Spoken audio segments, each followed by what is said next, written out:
أعوذ بالله من الشيطان اللعين الرجيم.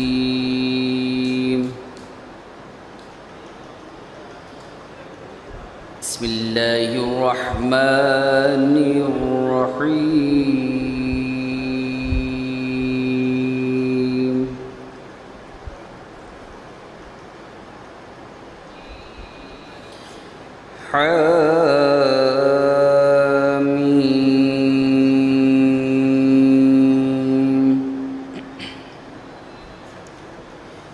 تنزيل الكتاب من الله العزيز الحكيم.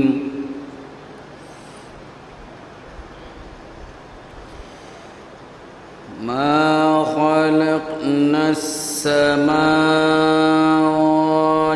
والأرض وما بينهما إلا بالحق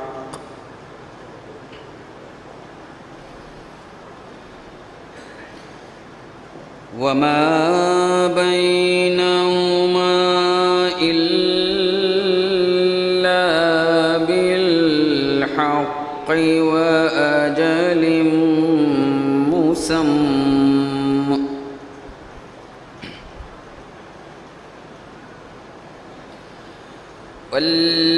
والذين كفروا عما أنذروا معرضون.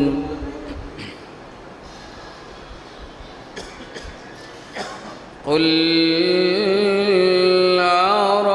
أرأيتم ما تدعون من دون الله أروني ماذا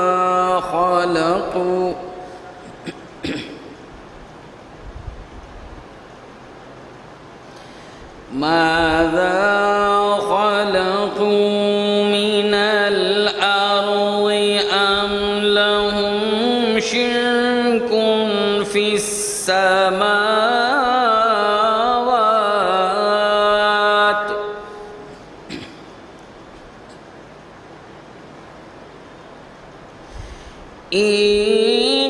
ائتوني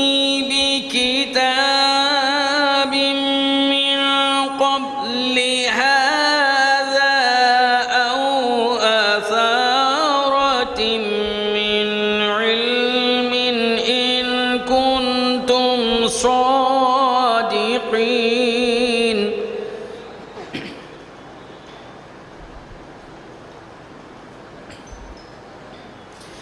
ومن أضل ممن يدعو من دون الله من لا يستجيب له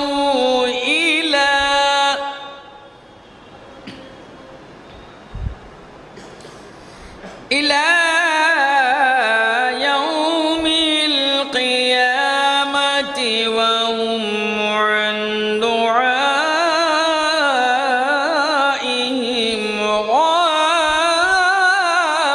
غافلون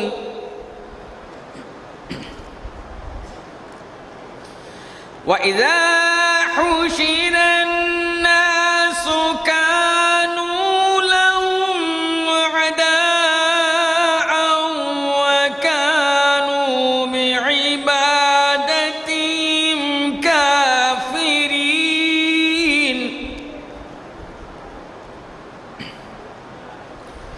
وإذا تتلى عليهم آياتنا بينات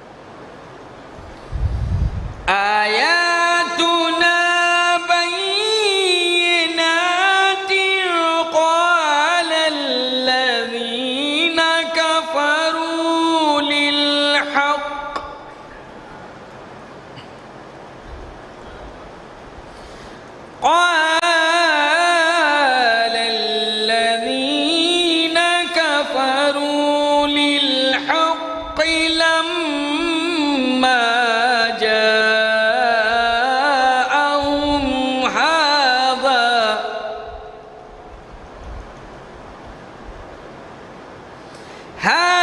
هذا سحر مبين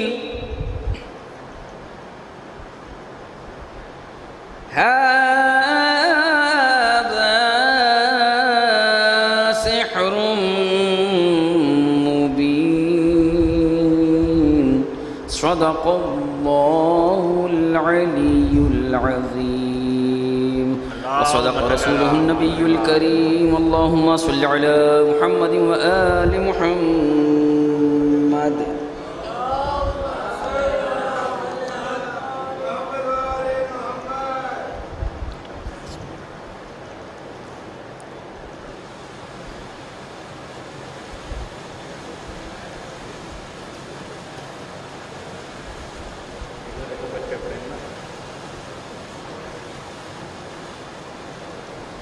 آج ماشاءاللہ سے کئی بچے ہیں پڑھنے کے لیے. پہلے موقع بچوں ہی کو دیا جائے گا، کہ بزرگ اگر رہ گئے تو کل دیکھا جائے گا. کیا نام ہے تمہارا؟ وفا عباس. سب سے پہلے وفا عباس سلم ہوا رہے ہیں. ایک نعرہ صلوات. کھڑے ہو جاتا اس پر کھڑے ہو.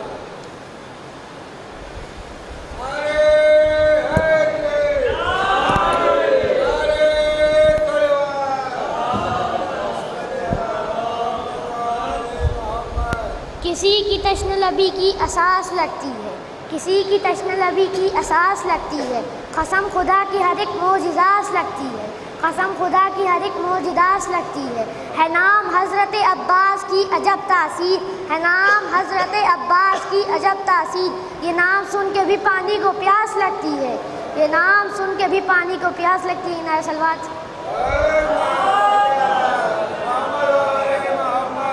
یہ کہہ کے لعینوں سے پکارے شیعبر، آؤ کے میان میں ہم رکھتے ہیں تلوار. یہ کفر کا ہنگام ہے لشکر کفار، قاتل سے کہو تیز کرے خنجر خوخار. تلواروں کے سجدے کے لیے کود پڑیں گے، تلواروں کے سجدے کے لیے کود پڑیں گے. اکبر کی جوانی قسم اب نہ لڑیں گے. نعرہ صلوات. اب محمد موسیٰ صلی اللہ.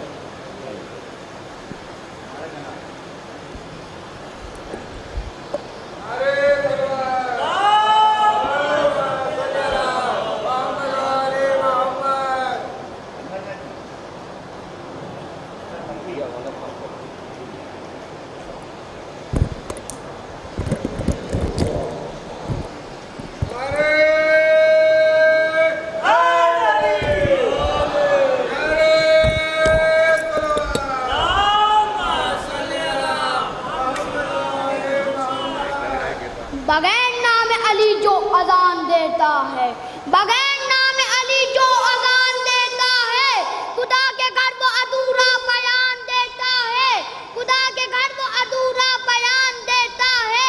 علی کے حق کو چھپاؤ گے کس طرح لوگو، علی کے حق کو چھپاؤ گے کس طرح لوگو، علی کی حق کی گواہی قرآن دیتا ہے، علی کی حق کی گواہی قرآن دیتا ہے۔ ایک نئے سلوات۔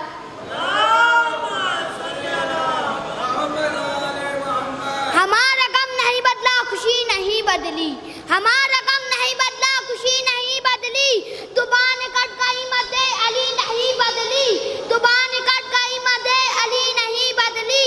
وہاں سے ہڈ کو نکالا ہے میرے مولا نے، وہاں سے ہڈ کو نکالا ہے میرے مولا نے، جہاں کے لوگوں کی قسمت کبھی نہیں بدلی، جہاں کے لوگوں کی قسمت کبھی نہیں بدلی۔ ایک نئے سلوات۔ اور اب اثر نقوی سلمہ۔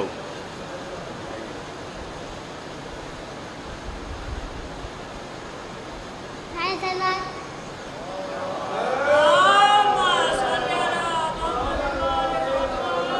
عباس کی تلوار ہے عباس کے بابو، عباس کی تلوار ہے عباس کے بابو، شبیر کا انکار ہے عباس کے بابو، ہاتھ لگ کاٹو تمہیں عباس کے بابو، سارے ازادار ہے عباس کے بابو۔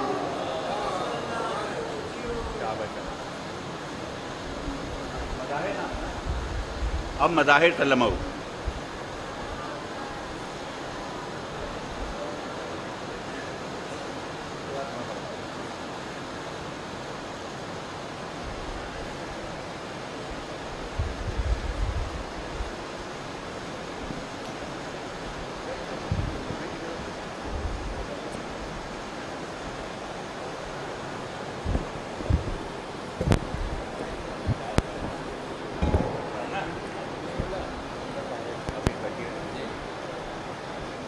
نعرہ سلوات۔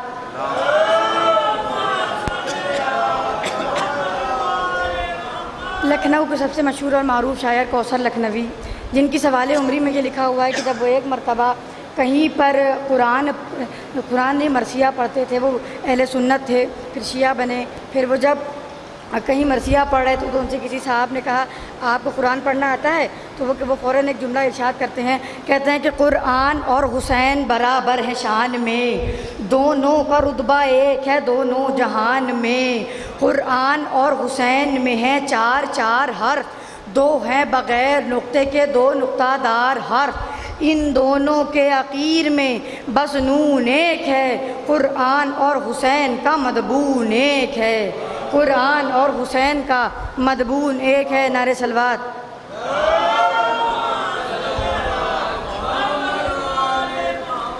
جناب کرتاز کربلائی صاحب ارشاد فرماتے ہیں کہ کرتا تھا سرکشی جو کوئی خانما خراب، ہوتی تھی جا کے تیغ اسی سر پہ کامیاب، آتی تھی تازمی تو اسی واسطے شتاب، پابند شرع تھی نہ ملا غسل بہر آب، خون نجس جو پڑتا تھا پہ ہم جبین پر، کرتی تھی بار بار تیمم زمین پر، کرتی تھی بار بار تیمم زمین پر۔ آخری بند سماعت فرم بس کہ مجلس حضرت شبیر میں رونا ہے ثواب، یہ وہ خدمت ہے کہ دنیا میں نہیں جس کا حساب، حرملا کو متوجہ ہو جائیں، حرملا کو دیا یہ اصغر نادان جواب، جنگ کرنے کو میرے سامنے تو آیا ہے، تیرے دادا نے میرے گھر کا نمک کھایا ہے، جب قضا تیر کو اصغر کی طرف لے کے چلی، تیر کو دیکھ کے اصغر نے پڑھی ناد علی، تیر کھا کے بھی بہت دیر رہی لب پہ ہنسی، فرق آیا نہیں بے شیر کی پیشانی میں، حرملا ڈوب جاب جا کے کہیں پانی میں، حرملا کس لیے مجھ پہ یہ ستم کرتا ہے، الٹی سیدھی سی یہ سانسیں ابھی کیوں بھرتا ہے، تیر گر گر کے بتاتے ہیں کہ تو ڈرتا ہے، دیکھ لے تیرے لیے اور تیرے گھر کے لیے چوڑیاں لایا ہوں میں شام کے لشکر کے لیے، چوڑیاں لایا ہوں میں شام کے لشکر کے لیے۔ نعرے صلوات۔ ٹھیک ہے، ٹھیک۔ اب سید علی محمد نقوی نام ہے، محمد علی نقوی، کھڑے ہو، کیا نام ہے؟ اب سید محمد علی نقوی صلی اللہ علیہ وسلم، آئیے چلیے۔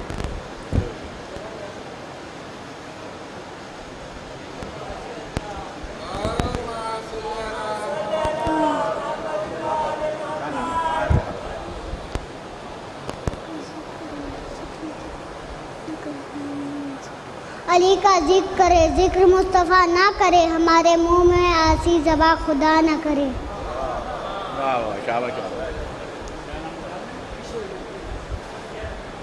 اب جناب کشور نقوی صاحب تشریف لا رہے ہیں، نعرہ صلوات۔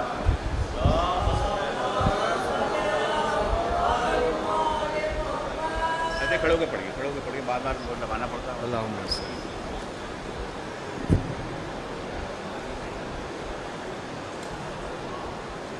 یہ ہم پہ تیرا کرم لاجواب ہے زینب، عزا کا فرش بچھانا ثواب ہے زینب، سینہ کی نوک کبھی نفس مطمئن ہے حسین، کہ تیرے زیر قدم انقلاب ہے زینب، پس شہادت شہدین کیسے سو جائے، علی کی جاگتی آنکھوں کا خواب ہے زینب، صدا یہ آتی ہے جرار فرش ماتم سے، یزید ہار گیا فتح یاب ہے زینب۔ نعرہ صلوات۔ اب مہدی صلی اللہ علیہ وسلم، آپ کو پڑھنا؟ نعرہ صلوات۔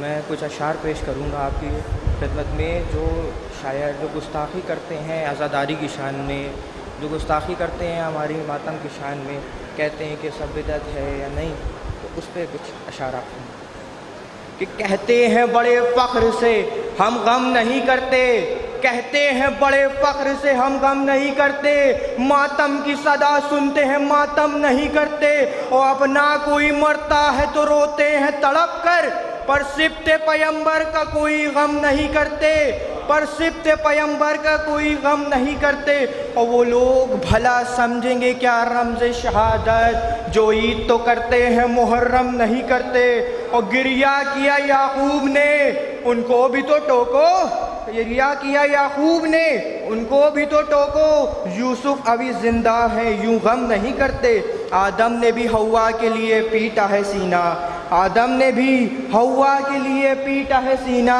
سمجھاؤ ذرا ان کو کہ زندوں کا ماتم نہیں کرتے، حمزہ تو شہیدوں کے بھی سردار تھے لیکن حمزہ تو شہیدوں کے بھی سردار تھے لیکن کرتے نہ محمد تو چلو ہم بھی نہیں کرتے، کرتے نہ محمد تو چلو ہم بھی نہ کرتے، اور ہمت ہو تو محشر میں پیمبر سے یہ کہنا، ہمت ہو تو محشر میں پیمبر سے یہ کہنا، ہم زندہ و جاوید کا ماتم نہیں کرتے، ہم زندہ و جاوید کا ماتم نہیں کرتے، اور حق بس یہی ہے بغض علی کا ہے چکر، کہ حق بس یہی ہے بغض علی کا ہے چکر، تم اس لیے شبیر کا ماتم نہیں کرتے۔ صلوات۔ اب لا رہے سلمہ،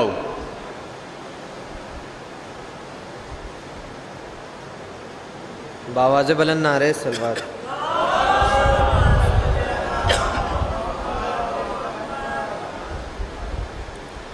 کہتی تھی یہ ماں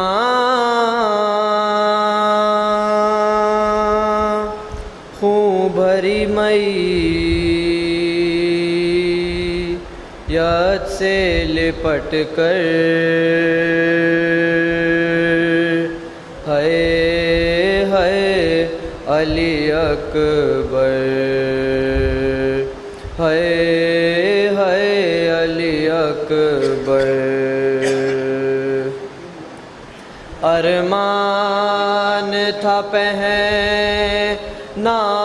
گی پوشاک شاہانی رے افسوس کے راس آئی نہ تجھ کو یہ جوانی کیسا تھا مقدر ہے علی اکبر اتنا تو ذرا ٹھہرو تمہیں دولہا بنا لوں پھر ایک جھلک سہرے کی صغرا کو دکھا لوں بے چین ہے خواہر ہے علی اکبر ماں تیری جدائی میں بلا کیسے جیے گی مر جائے گی صغرا جو خبر تیری سنے گی اب کیا کروں جی کر ہے علی اکبر 18 برس پال کے پروان چڑھایا وہ گیسوں والا ہے میرا خون میں نہایا اب کیا کروں جی کر ہے علی اکبر تم ہچکیاں لے کے جو دم توڑ رہے ہو منہ ماں سے ہمیشہ کے لیے موڑ رہے ہو کیوں روٹھے ہو دلبر ہے علی اکبر پہلے تو ایک آواز پہ اٹھ جاتے تھے بیٹا پہلے تو ایک آواز پہ اٹھ جاتے تھے بیٹا اب اتنی صداؤں میں بھی پہلو نہیں بدلا کیا ہو گیا دلبر ہے علی اکبر بابا سے بلند نعرہ اب جو لوگ پڑھنے سے رہ گئے ہیں ان سے معذرت چاہتا ہوں وہ کل موقع دیں گے جن لوگوں کو نہیں ملا کچھ اعلانات سماعت فرما لیں رانی حسن صاحبہ کی طبیعت کافی خراب ہے وہ چاہتی ہیں کہ آپ لوگ ان کی صحت یابی کے لیے دعا کریں اس کے علاوہ بہت سے لوگوں نے سورہ فاتحہ کے لیے گزارش کی ہے آپ سے گزارش ہے کہ 1 مرتبہ سورہ حمد اور 3 مرتبہ سورہ توحید کی تلاوت کر کے ان سب مومنین کو بخش دیں جو پچھلے سال محرم میں تھے اور اس سال نہیں ہیں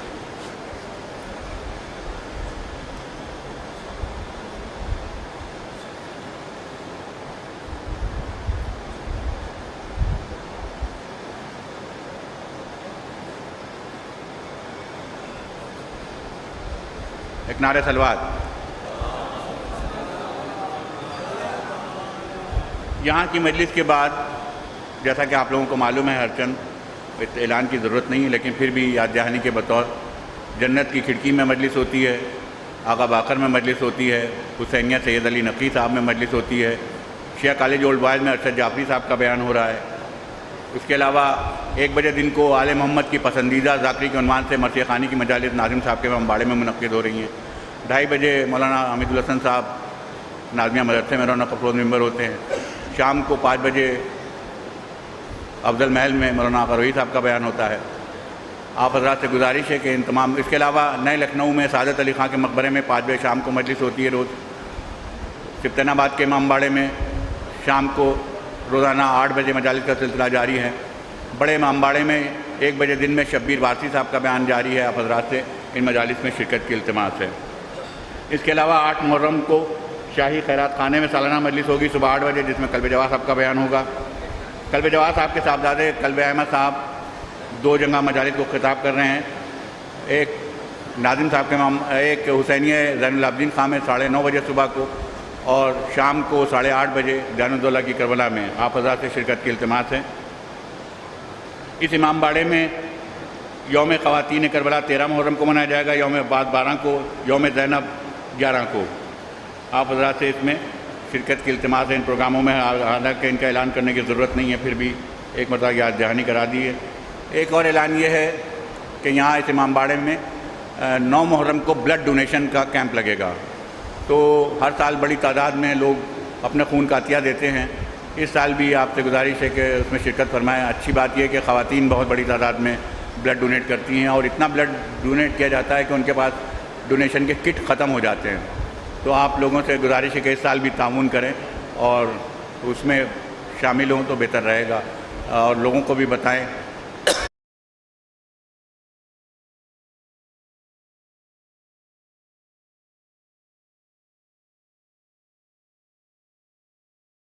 میں ایک مجلس ہوتی ہے، جب علم فاتح فرات یہاں پہنچ جاتا ہے تو آپ حضرات سے گزارش ہے کہ علم فاتح فرات کے ساتھ یہاں آئیں، اور رات کو تقریباً 2:30-3 بجے وہ مجلس ہوتی ہے، اور اس میں آپ حضرات شرکت فرمائیں تو بہتر ہوگا، اور اس میں صرف مسائل پڑھے جاتے ہیں، اب جیسا کہ لوگ جانتے ہیں۔ مجلس شروع ہونے کا وقت ہو گیا ہے، مولانا تشریف لا رہے ہوں گے، 10:31 ہو گیا ہے۔ میں پھر ایک مرتبہ نوجوانوں سے اپیل کرنا چاہتا ہوں، جو لوگ اسکوٹی اور بائک سے آتے ہیں، کہ وہ براہ کرم خیال کریں کہ مومنین کو ان کی وجہ سے زحمت نہ ہو۔ جب مجلس ختم ہو جائے تب آپ اپنی گاڑی نکالیں، یا پھر ایسی جگہ باہر کھڑی کر کے آئیں کہ جہاں سے مومنین کو مجلس کے مجمع میں سے آپ کو ہارن بجاتے ہوئے گزرنا نہ پڑے۔ تو امید ہے کہ آپ لوگ اس کا خیال کریں گے۔ اس کے علاوہ علم فاتح فرات کا جو سلسلہ ہے، اس میں بھی انجمن رضاکارانہ حسینی وہ پروگرام کرتی ہے، کافی بد انتظامی ہو جاتی ہے جوش جذبے میں۔ اس میں گزارش ہے کہ ذرا جوش سے زیادہ ہوش کے ساتھ کام لیں، تاکہ سب لوگ زیارت کر سکیں، سب لوگ ماتم کرتے ہوئے آ سکیں۔ اور پورے آپ کو معلوم ہے کہ ہندوستان کا سب سے بڑا علم وہی ہے، اور اس کی گونج پورے ہندوستان میں سنائی دیتی ہے، تو اس کے لیے آپ لوگوں کو، اس کی کامیابی کے لیے آپ لوگوں کو آگے آنا چاہیے۔ امید ہے کہ آپ دھیان دیں گے۔ اس کے علاوہ 11 اور 12 محرم کو اس امام باڑے میں 10:30 بجے دن میں مجلس ہوتی ہے، ایک امام کے سیوم کی 12 تاریخ کو۔ اس کے علاوہ سبطین آباد کے امام باڑے میں ناظر حیدر کاظمی نے ایک مجلس قائم کی ہوئی ہے، جو امام کے پنجم کے نام سے ہوتی ہے، 14 محرم کو سبطین آباد میں۔ اس میں قلب جواز صاحب کا بیان ہوتا ہے۔ آپ حضرات سے گزارش ہے کہ ان مجالس میں شرکت فرمائیں، اور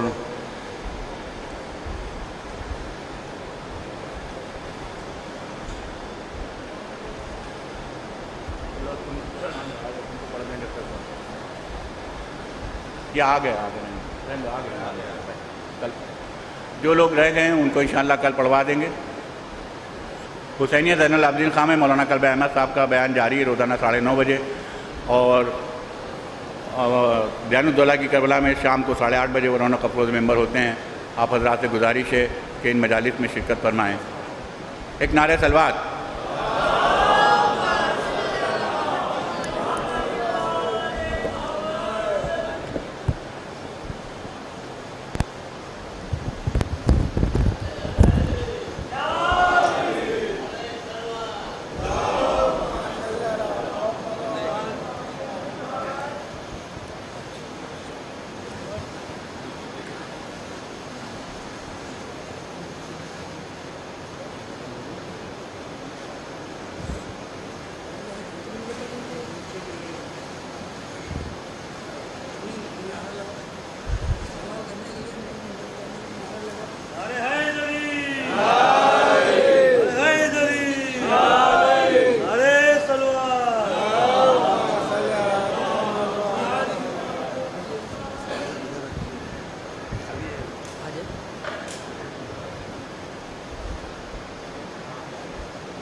فاتحہ۔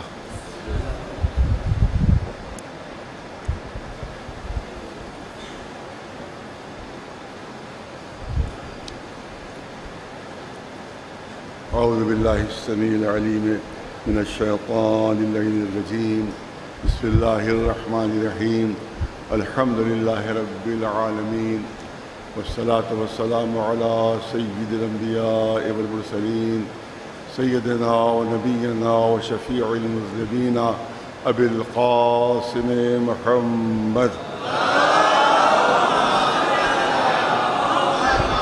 وأهل بيته الطيبين الطاهرين المعصومين، أما بعد، فقد قال الله سبحانه تبارك وتعالى في كتابه المبين وهو أصدق القائلين: يا أيها الرسول بلغ ما أنزل إليك من ربك وإن لم تفعل فما بلغت رسالته والله يعصمك من الناس إن الله لا يهدي القوم الكافرين۔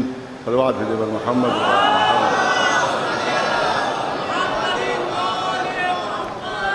ایک صلوات بلند آواز سے بر محمد وآل محمد۔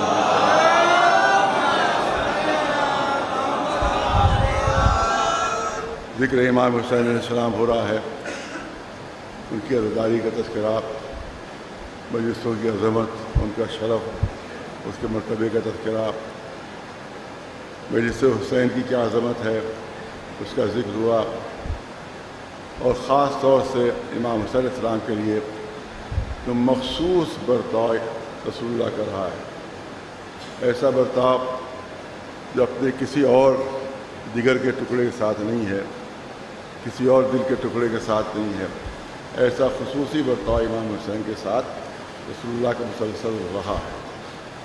یہ بتانے کے لیے کہ اس حسین کی عظمت کیا ہے، شرف کیا ہے، مرتبہ کیا ہے، کل میں نے حدیث پیش کی دیا، جیسے پہلے پیش کی کہ ایک صحابی رسول بیٹھے ہوئے ہیں ابی بن کعب، اور امام حسین 5 برس کا سن تشریف لا رہے ہیں، تو رسول نے ارشاد مرحبا بک یا ابا عبداللہ، اے ابو عبداللہ آپ کو مرحبا۔ اب کس پر یہ بات کہی گئی؟ جب 5 برس کا سن ہے۔ ابو عبداللہ کی کیا معنی ہے؟ عبداللہ کے باپ۔ 5 برس کے سن میں کس کے باپ ہیں؟ بھائی کس کے باپ ہے حسین؟ جو رسول اللہ خطاب کر رہے یا ابا عبداللہ، اے عبداللہ کے باپ۔ یہ آگے کے لیے خود رسول اللہ نے ارشاد فرمایا، آگے پیشین گوئی ہے کہ یہ وہ شخصیت ہے جو جتنے بھی بندگان خدا ہیں اسی کا ان کا سب کا یہ رہبر اور رہنما ہوگا، اور اس کا نام ہے حسین ابن علی۔ صلوات علی محمد۔ پوری کائنات کی رہبریت کا اعلان کیا جا رہا ہے، تمام بندگان خدا کے رہبر اگر کوئی ہے تو یہی حسین ہے، جتنے اللہ کے بندے ہیں ان کا اگر کوئی رہنما ہے تو یہی حسین ہے۔ یہ مصلحت تھی جو رسول اللہ نے 5 برس کے سن میں خطاب دیا کہ مرحبا بکا یا ابا عبداللہ۔ یہ امام حسین کی عظمت اور شرف اور مرتبہ میں نے عرض کیا، بہت سی حدیث اس سلسلے میں بیان بھی کرتا رہتا ہوں، اور ایک خصوصی جو حدیث ہے اس سلسلے میں پورا واقعہ ہے وہ بھی آپ کے پیش نظر رہنا چاہیے کہ امام حسین جس وقت پشت رسول پر آئے تو رسول اللہ نے سجدے کو طول دینا شروع کیا۔ پورا واقعہ اس طرح سے ہے کہ رسول اللہ نے نماز پڑھانا شروع کر دی، 3-4 برس کا سن ہے امام حسین کا، گھر سے نکلے صفے چیرتے ہوئے، آپ جو جائے گا وہاں پر اور دیکھے گا شہزادی فاطمہ کا جو گھر ہے اور جہاں پر رسول اللہ نماز پڑھاتے تھے تو کافی فاصلہ ہے، اس کا مطلب ہے بیچ میں بہت سے مسلمان صفے جمائے ہوئے تھے۔ اس کے بعد سب کے صفوں کو چیرتے ہوئے امام حسین پہنچے تھے، رسول اللہ عالم سجدہ میں ہیں اور پشت پر بیٹھ گئے تھے۔ اب یہاں پر کبھی کبھی ایک جملہ سننے کو ملتا ہے، میں چاہتا ہوں اس پر ہلکا سا تبصرہ ہو جائے کہ رسول اللہ کی پشت پر جا کے سوار ہو گئے، پشت پر بیٹھ گئے تو اس پہ کوئی مرتبہ نہیں ہے، اس میں کوئی شرف نہیں ہے۔ ارے بچوں کو شوق ہوتا ہے سواری کو بیٹھنے کا، لہذا بچپنے میں آ کر رسول اللہ ظاہر عالم سجدہ میں سواری پر بیٹھنے کا شوق ہوتا ہے۔ حسین آئے اور اسی شوق میں رسول اللہ کی پشت پر بیٹھ گئے. تو میں عرض کروں گا کہ حسین وہ ہے کہ جو صفوں کو چیرتے ہوئے آ رہے ہیں، اور جتنے ہیں صحابی سب سجدے میں ہیں، اور سواری پر بیٹھنے کا شوقی ہوتا تو بڑی بڑی تیز رفتار سواریاں رسول کے پیچھے موجود تھیں، کسی کی پیٹھ پر بیٹھ سکتے تھے، لیکن صفوں کو چیر کر صرف پشت رسالت پا کر بیٹھنا، اس کا مطلب ہے کہ مشیت کے اشارے پر کام ہو رہا تھا. ایک صلوات بھیج رہا.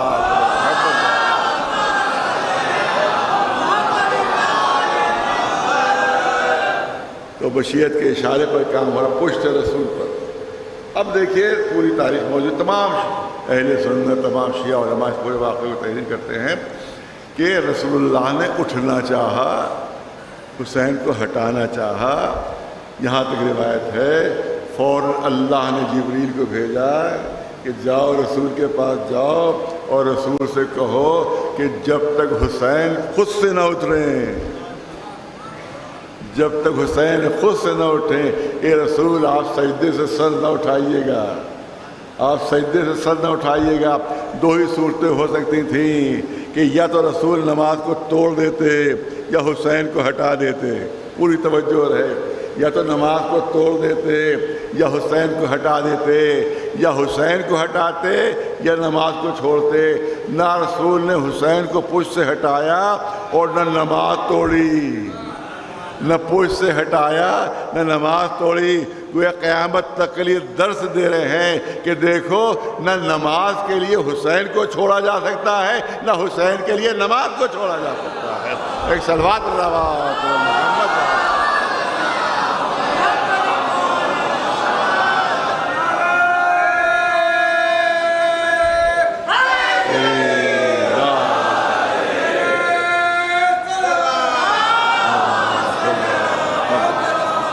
قیامت تک کے لیے رسول اللہ نے درس دے دیا، قیامت تک کے لیے سبق دے دیا کہ دیکھو نماز کے بہانے سے حسین کو نہیں چھوڑ سکتے اور حسین کے بہانے سے نماز کو نہیں چھوڑ سکتے. دونوں لازم و ملزوم ہیں، نماز بھی اور حسین بھی، کیونکہ نماز بغیر حسین کے مکمل نہیں ہے اور حسینیت بغیر نماز کے مکمل نہیں ہے. ایک صلوات نماز زندہ آباد.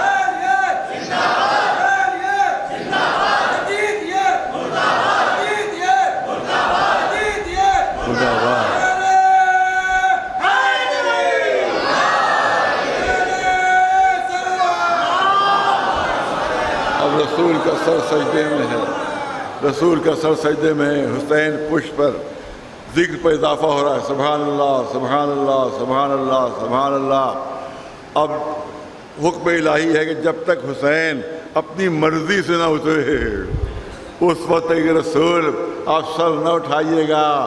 اب رسول منتظر ہیں کہ جبریل اشارہ کرے تو میں سر اٹھاؤں. توجہ ہے، رسول منتظر ہے کہ جبریل اشارہ کرے تو میں سر اٹھاؤں. جبریل منتظر ہے کہ حکم خدا ہو تو میں اشارہ کروں، اور اللہ منتظر ہے کہ حسین خود سے اترے تو میں جبریل کو اشارہ کروں. ایک صلوات بھیجو محمد. یہ ہے منزلت امام حسین، یہ ہے شرف امام حسین.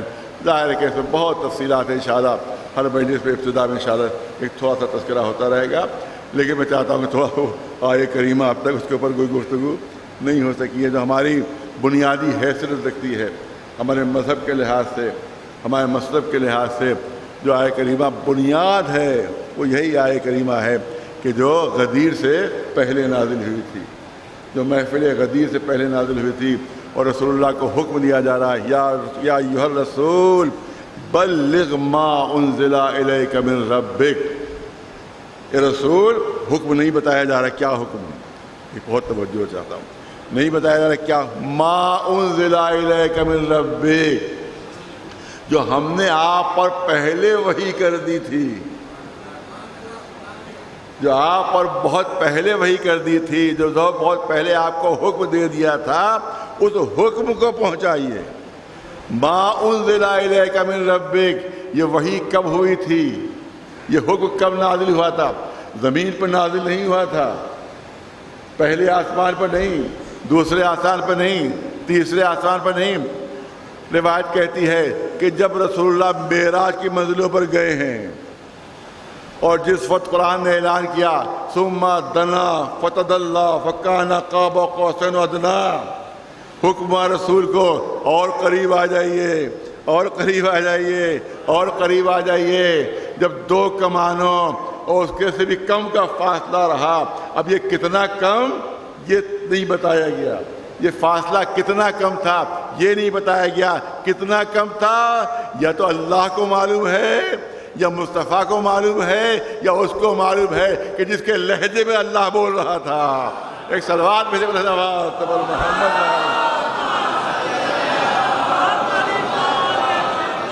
اور قریب آ جائیے اور قریب آ جائیے.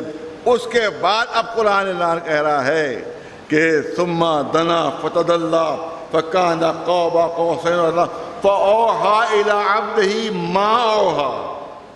بہت توجہ صاحبان فہم کی کہ اس منزل کے اوپر جب قاب قوسین ادنا کی منزلوں پر رسول تھے اس پر اعلان ہوا فاوحی الی عبدہ ما اوحی. ارے جو ہمیں وحی کرنا تھی ہم نے وحی کر دی. نہیں بتایا کیا وحی، نہیں بتایا کیا حکم تھا. معراج کی منزلوں پر صرف 2 کام ہوئے ہیں. یہ ہے بہت توجہ رہے، ان کاموں کی عظمت، ان کاموں کا شرف، ان کاموں کا مرتبہ. صرف معراج کی منزل رسول اللہ کو عرش کے اوپر اللہ نے مہمان بلایا تھا. صرف 2 چیزوں کے لیے، صرف بہت توجہ چاہوں گا، صرف 2 چیزوں کے لیے اپنے رسول کو معراج تک منزل پر بلایا تھا. ایک تو ولایت علی ابن ابی طالب کے سلسلے میں وحی کرنا تھی، علی کی ولایت کی وحی کرنا تھی، اور دوسرے جو محافظہ ولایت تھے اس کے نور کو منتقل کرنا تھا. یہی 2 کام تھے جس کا نام ہے معراج. ایک صلوات بھیجے محمد.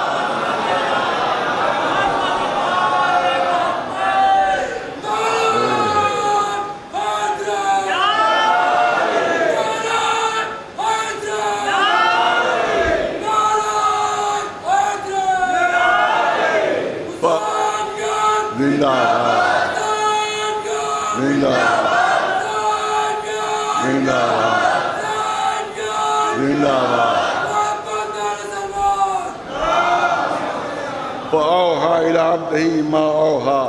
دیکھیے یہ آیت بلغ، اس کی شان نزول کیا ہے. صرف 2 مقامات ایسے ہیں پوری سیرت میں اور پوری زندگی میں رسول اللہ کی. میں چاہتا ہوں کہ ایسی باتیں آپ تک پہنچے جو عام طور سے ذکر نہیں کی جاتی ہیں. اس آیت کریمہ کے ذیل میں چاہتا ہوں کچھ ایسے واقعات ہمارے بچوں تک پہنچ جائیں کہ جو ابھی بیان نہیں کیے گئے ہیں اور بیان نہیں کیے جاتے ہیں. عام طور سے ان کو غیر اہم سمجھ کر ہو سکتا ہے، یہ نہیں کہتا معلوم نہیں ہوتا تو غیر اہم سمجھ کر بیان نہ کیا جاتا ہو.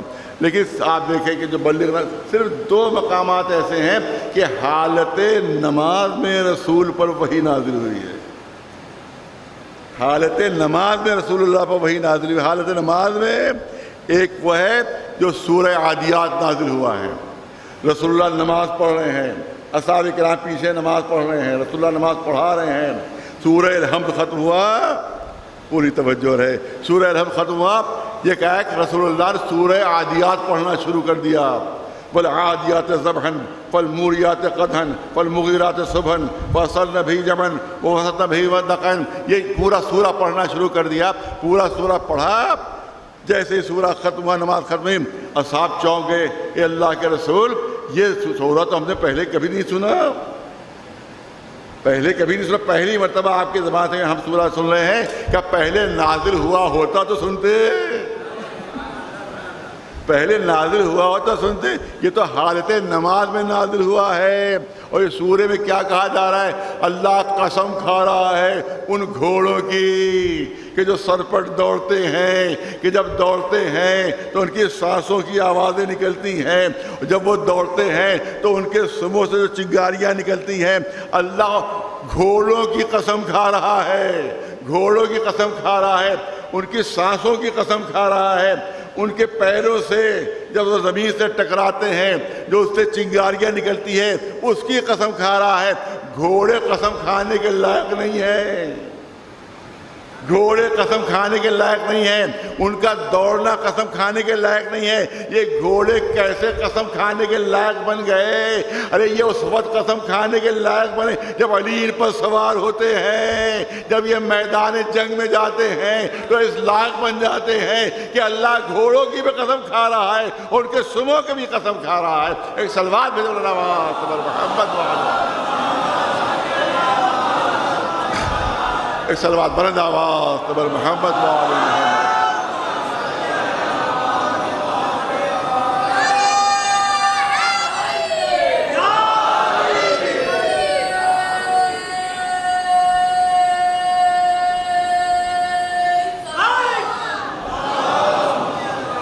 صبح کی نماز تھی، نماز ختم ہوئی، رسول اللہ صاحب کے ساتھ باہر نکلے، لیکن علی سامنے سے جنگ کر کے آ رہے ہیں، گھوڑے پر سوار ہیں، ساتھی موجود ہیں۔ رسول نے ارشاد فرمایا کہ قرآن میں سورہ عادیات میں اللہ جن گھوڑوں کی قسم کھا رہا ہے وہ یہی گھوڑے ہیں کہ جس پر علی اور اس کے ساتھی سوار ہے۔ صلوات علی محمد۔ تو یہ پہلے ایک سورہ تھا جو عالم نماز میں نازل ہوا، اور دوسری آیت بلغ ہے کہ جب رسول اللہ کسی اپنی زوجہ کے گھر میں تہجد کی نماز پڑھ رہے تھے، نماز تہجد پڑھ رہے تھے، اس وقت جبریل نازل ہوئے ہیں، اور اس وقت یہ سورہ جس میں اعلان ہوا کہ بلغ ما انزل الیک من ربک، اے رسول جو ہم نے آپ پر وحی نازل کی تھی عالم معراج میں اس کو آپ پہنچا دیجئے، اب اس کی تبلیغ کر دیجئے۔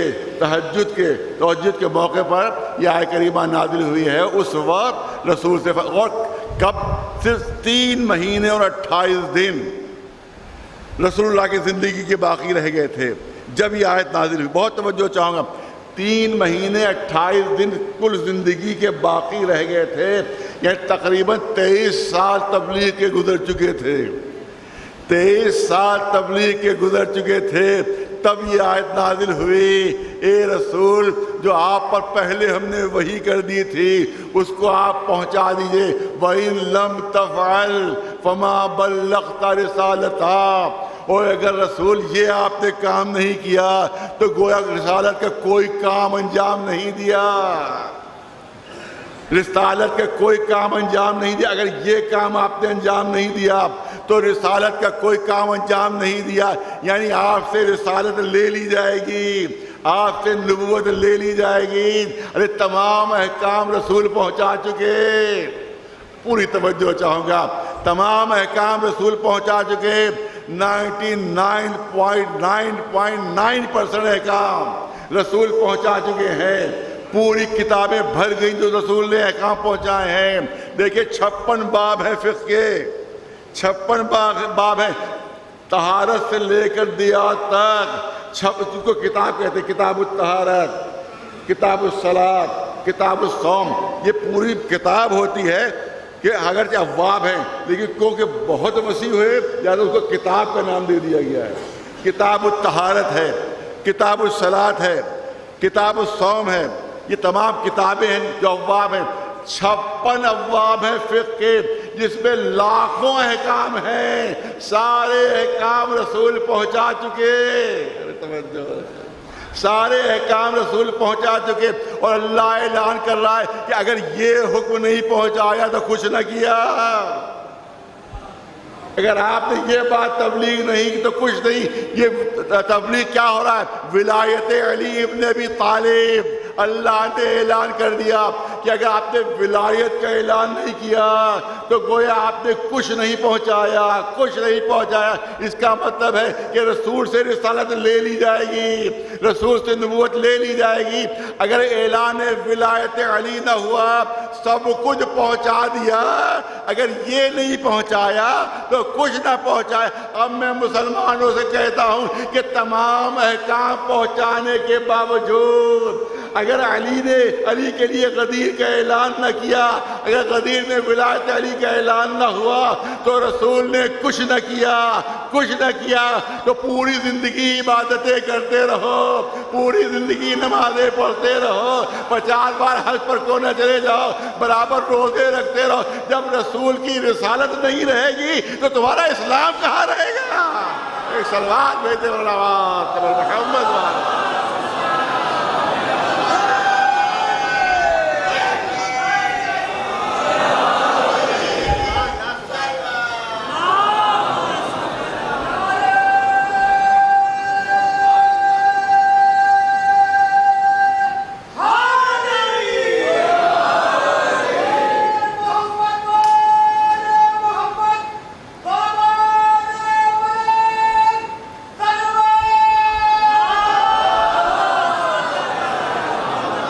اس کا مطلب یہ ہے کہ اسلام کا انحصار اسی اعلان پر ہے، دین کا انحصار اسی اعلان کے اوپر ہے، شریعت کا انحصار اسی اعلان کے اوپر ہے۔ بلغ ما انزل الیک من ربک، اے رسول اگر آپ نے یہ حکم نہیں پہنچایا جو ولایت تحلیل سے متعلق ہے تو آپ نے کچھ نہیں پہنچایا، آپ کی رسالت لے لی جائے گی۔ پھر توجہ رہے، کتنا ہم اعلان ہے، کتنا ہم اعلان ہے۔ ارے 1,24,000 1,24,000 پیغمبروں کی جو پیغمبری ہے، جو نبوت ہے، اس کا انحصار ہے رسول کی رسالت پر۔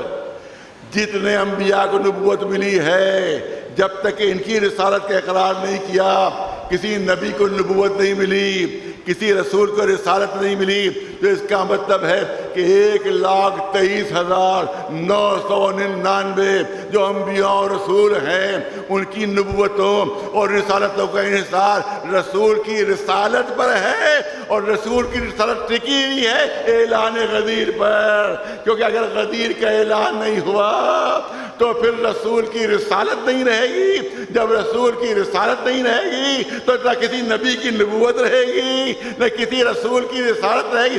اس کا مطلب یہ ہے کہ پوری کائنات کا نظام ہدایت ٹکا ہوا اعلان غدیر کے اوپر۔ ایک صلوات پہ جبر نواز محمد، ایک صلوات بر نواز بر محمد۔ بہت پہلے میں نے بات عرض کی تھی، مگر فرمائش ہے کہ اس کو بیان کر دیا جائے، لہذا بیان کرنا چاہتا ہوں۔ دیکھیے، پوری توجہ چاہوں گا اور پورے عالم اسلام میں یہ بات پہنچنا چاہیے تو میں یہاں عرض کر رہا ہوں۔ آپ دیکھیں، آج تک مسلمان پریشان ہے جھوٹے انبیاء سے۔ ہر 2-4 سال بعد کوئی نہ کوئی جھوٹا نبی آ جاتا ہے، ہر 2-4 سال بعد کوئی جھوٹا نبوت کا دعوے دار آ جاتا ہے۔ آج بھی کہہ رہا تھا فتنہ شکیلیت سے بچیے، اور فتنہ قادیانیت سے بچیے، اور فلاں فتنے سے بچیے۔ یہ پتہ نہیں کتنے لوگ ہیں جو آج بھی جھوٹے نبی ہونے کا دعویٰ کر رہے ہیں، آج بھی جھوٹی نبوت کا دعویٰ کر رہے ہیں۔ آج بھی مسلمان پریشان کہ ہم ان سے کیسے نپٹیں۔ ہر 2-4 سال بعد ایک جھوٹا نبی، ہر 2-4 سال بعد ایک جھوٹا نبی۔ یہ کیا مصیبت ہے؟ اس مصیبت سے ہم کیسے نپٹیں؟ تو کہا جس طرح سے ہم نے نپٹا ہے اسی طرح سے تم بھی نپٹو۔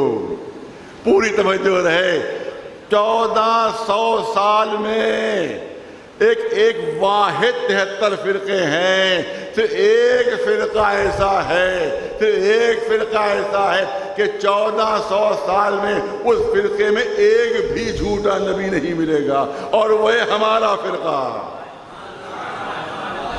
بہت توجہ رہے، بہت اہم بات کرنا چاہتا ہوں۔ وہ ہے ہمارا فرقہ، وہ ہے شیعہ مسلک، کہ جس میں 1400 سال میں کوئی جھوٹا نبوت کا دعوے دار نہیں ملے گا۔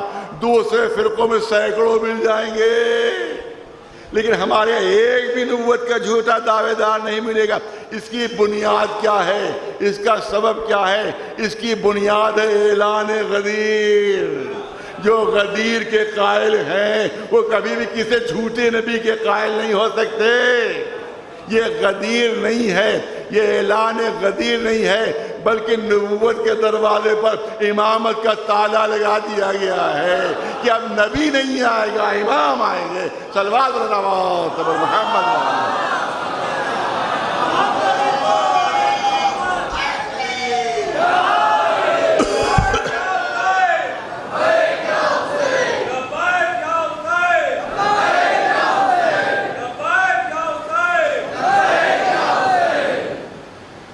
ایک صلوات بلند آواز سے بھیج دی محمد۔ پاکستان میں جب قادیانیت بہت بڑھ رہی تھی تو مسلمان مولویوں نے، آج تقریباً 50 جنرل ایوب کا زمانہ تھا، جنرل ایوب کا زمانہ تھا، اور قادیانیت بہت بڑھ رہی تھی، تو مسلمان مولویوں نے عدالت میں مقدمہ دائر کیا قادیانیوں کے اوپر۔ پہلے لوور کورٹ میں مسلمان مقدمہ ہار گئے۔ کیوں ہار گئے؟ کیونکہ ان کے پاس ایک دلیل ہے کہ قرآن میں ہے خاتم النبیین، آپ نبوت کو ختم کرنے والے ہیں، آخری نبی ہیں۔ تو عربی میں خاتم کے بہت معنی ہیں، جہاں خاتم کے معنی جس چیز پہ جس پہ کوئی شے ختم ہو رہی ہو اس کو خاتم کہتے ہیں، اور انگوٹھی کو بھی خاتم کہتے ہیں۔ تو قادیانی مولویوں نے آ کر کہا کہ تم کیسے سمجھے کہ خاتم النبیین سے مراد آخری نبی ہے، بلکہ قرآن کہہ رہا ہے کہ یہ انبیاء کے درمیان ایک حسین انگوٹھی کی حیثیت رکھتے ہیں۔ اب مولویوں کے پاس کوئی جواب نہیں تھا، لوور میں مقدمہ ہار گئے، ہائی کورٹ میں پہنچے، وہاں پھر انہوں نے یہی دلیل پیش کی کہ قرآن میں خاتم النبیین آخری نبی ہیں۔ قادیان نے پھر وہی بات کہی، پھر تمہیں کیسے پتا کہ اللہ نے کون سے معنی مراد لیے ہیں؟ ہم جو کہہ رہے ہیں وہ معنی مراد ہیں کہ یہ انبیاء کے سلسلے میں ایک حسین اور خوبصورت انگوٹھی کی حیثیت رکھتے ہیں، خاتم کے مراد یہ نہیں کہ آخری نبی۔ اور جج کی بھی سمجھ میں آ گیا، ہائی کورٹ میں بھی ہار گئے۔ اب پہنچا سپریم کورٹ میں مقدمہ، سپریم کورٹ میں مقدمہ پہنچا۔ اب یہاں پر بھی اگر ہار جاتے تو ہمیشہ کے لیے قادیانیت جیت جاتی اور مسلمان ہار جاتے۔ اب مسئلہ یہ پیدا ہوا کہ کون یہ مقدمہ لڑے، کیونکہ اگر ہمارے مولوی پہنچے تو جس طرح سے پہلے ہارے ہیں اب بھی ہار جائیں گے، سپریم کورٹ میں ہار جائیں گے۔ کہا دیکھو یہ ہمارے مولوی یہ مقدمہ نہیں جیت سکتے، کسی شیعہ مولوی کو لے کر آؤ۔ ایک صلوات بھیجے محمد، کسی شیعہ مولوی کو لے کر آؤ۔ اس پر جناب محمد اسماعیل صاحب جو پہلے دوسرے فرقے سے تعلق رکھتے تھے، وہ شیعہ مذہب قبول کر لیا تھا، انہوں نے مبلغ اعظم کو ان کو لقب دیا گیا۔ ان کی خدمت میں سب پہنچے کہ آپ چلیے عدالت میں اور جا کر ہمارا یہ مقدمہ لڑیے۔ اس کے بعد یہ محمد اسماعیل جب گئے ہیں اور انہوں نے کہا ہے کہ اگر نبوت ختم نہ ہوئی ہوتی تو میدان غدیر میں رسول سب کو جمع کیوں کرتے؟ علی کو ہاتھوں پر بلند کر کے کیوں اعلان ہوتا کہ من کنت مولا ہو فہذا علی مولا؟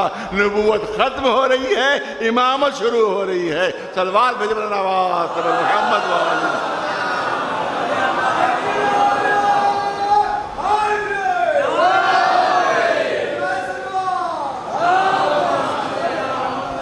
انہی کا ایک اور واقعہ بھی ہے، یہ بھی جنرل ایوب کے زمانے کا واقعہ ہے۔ اس زمانے میں وہاں بہت اختلاف شیعہ سنی ہونے لگا، بہت زیادہ اختلاف، بہت زیادہ مناظرے ہو رہے ہیں، یہ ہو رہا ہے وہ ہو رہا ہے، بہت جھگڑے اور اس کی نوبت تھی۔ تو جنرل ایوب نے سوچا کہ بھئی اس جھگڑوں کو کس طرح سے ختم کیا جائے۔ تو اس کے بعد تمام مولویوں کو اس نے خط لکھا کہ بھئی کوئی ایسی ترکیب بتائیے کہ آپس میں اتحاد پیدا ہو جائے، آپس میں مصالحت پیدا ہو جائے اور سارے جھگڑے ختم ہو جائیں۔ تو ہر ایک نے اپنی اپنی تجویز لکھی۔ محمد اسماعیل مبلغ اعظم جن کو لقب دیا گیا، انہوں نے لکھا کہ درمیان سے سارے اماموں کو ہٹا دیجئے، سب جھگڑے ختم ہو جائیں گے، سب جھگڑے ختم ہو جائیں گے۔ جنرل ایوب نے لکھا کہ عجیب آدمی آپ جھگڑا گھٹا رہے ہیں کہ بڑھا رہے ہیں؟ آپ تو جھگڑا بڑھا رہے ہیں، آپ لکھ رہے ہیں سب کو درمیان سے ہٹا دیجئے، جھگڑے ختم ہو جائیں گے۔ ارے اسی پہ تو سارے جھگڑے ہیں۔ کہ نہیں، اسی سے جھگڑے ختم ہوں گے کہ جن کو آپ بنا سکتے ہیں اس کو آپ ہٹا بھی سکتے ہیں۔ ارے توجہ رہے، جن کو آپ بنا سکتے ہیں ان کو ہٹا سکتے ہیں، جن کو مسلمانوں نے بنایا ہے ان کو مسلمان ہٹا دے، جن کو اللہ نے بنایا سب مل کے مان لے۔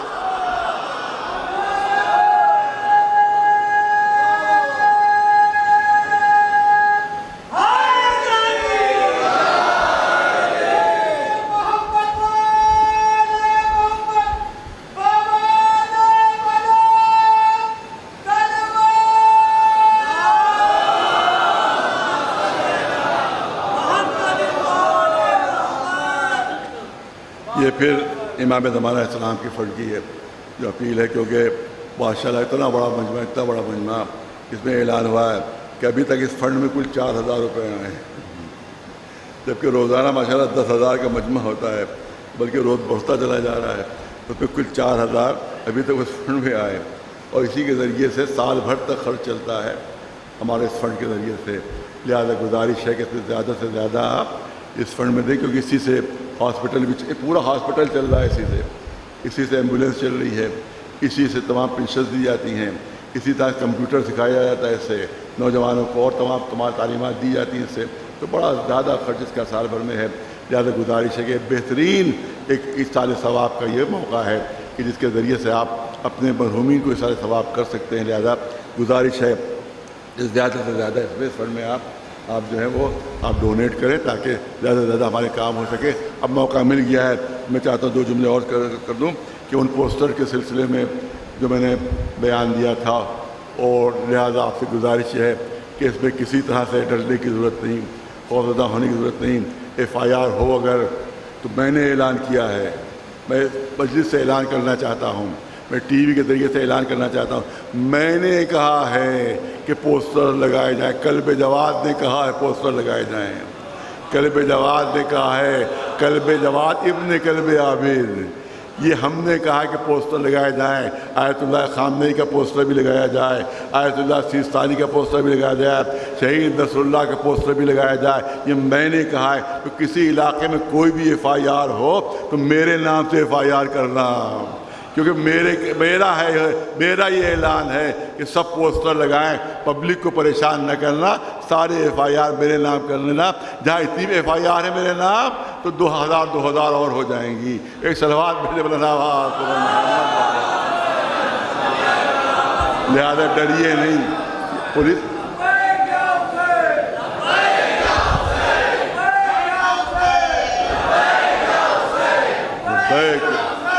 لبیک یا حسین,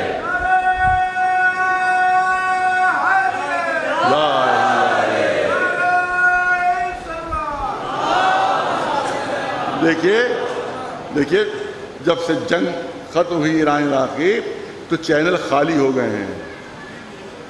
ان کے پاس کوئی مدعا نہیں ہے. ان کی TRP بڑھے تو کیسے بڑھے, تو خود کریٹ کرتے ہیں ایسے معاملات. یہ ہو سکتا ہے کچھ چینلز کے آدمی ہو جو اعتراض کرنے کے لیے کھڑے کر دیتے ہو, اس کے بعد اس کی پوری فلم لے لیتے ہو. یہ بہت مکاری ہوتی ہے اس چینل والوں کی. یہ خود خبریں کریٹ کرتے ہیں, یہ خود مدعے بناتے ہیں تاکہ ان کا چینل چلے. کسی بھی سڑے ہوئے چوہے کو لے آئے تو اعتراض کر دو. ارے جتنے اعتراض کرنے والے ہیں کوئی بھی نامی آدمی نہیں ہے, سب علاقے کے 2-4 چوہے پکڑ کر لے آتے ہیں, اور چوہے ہی بیان دے دیتے ہیں, تو اس کو شیر کی طرح سے پیش کر دیتے ہیں. فائدہ ہو جاتا ہے, چینل کا بھی فائدہ ہو جاتا ہے اور ان چوہوں کا بھی فائدہ ہو جاتا ہے کہ ان کا نام پوری دنیا میں چل جاتا ہے. لہذا گھبرانے کی ضرورت نہیں ہے, کیونکہ کوئی بھی قانونی طور پر جرم نہیں ہے. یہ صرف ڈرامہ ہے پولیس کا, یہ صرف گیدڑ بھپکیاں ہیں پولیس کی. کوئی قانونی طور پر جرم نہیں کہ اپنے مذہبی لیڈر کا ہم فوٹو لگائیں, جو 40 برس سے ہم لگا رہے ہیں. تو جب 40 برس سے ہی جرم نہیں تھا تو آج جرم کیسے ہو گیا؟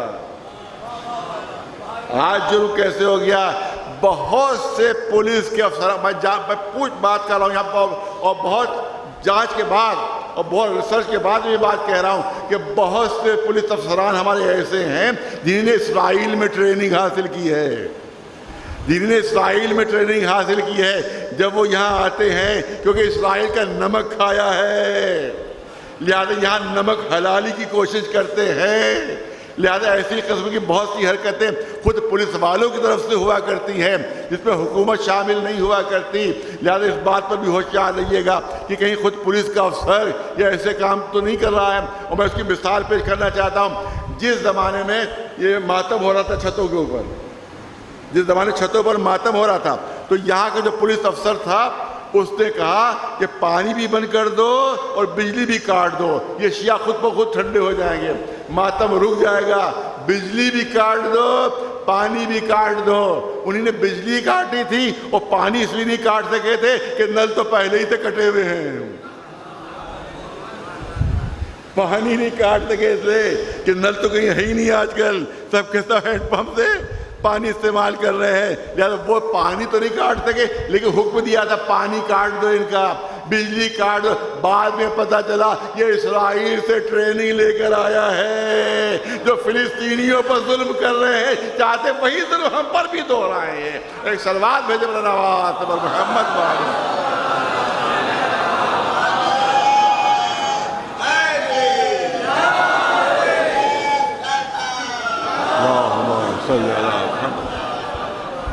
تو یہی حرکت کر رہے ہیں ایسے افسران جو وہاں بھی کانگریس کے زمانے سے کمانڈو آتے رہتے ہیں وہاں سے اسرائیل سے اور یہاں کے ٹریننگ دیتے رہتے ہیں شروع سے.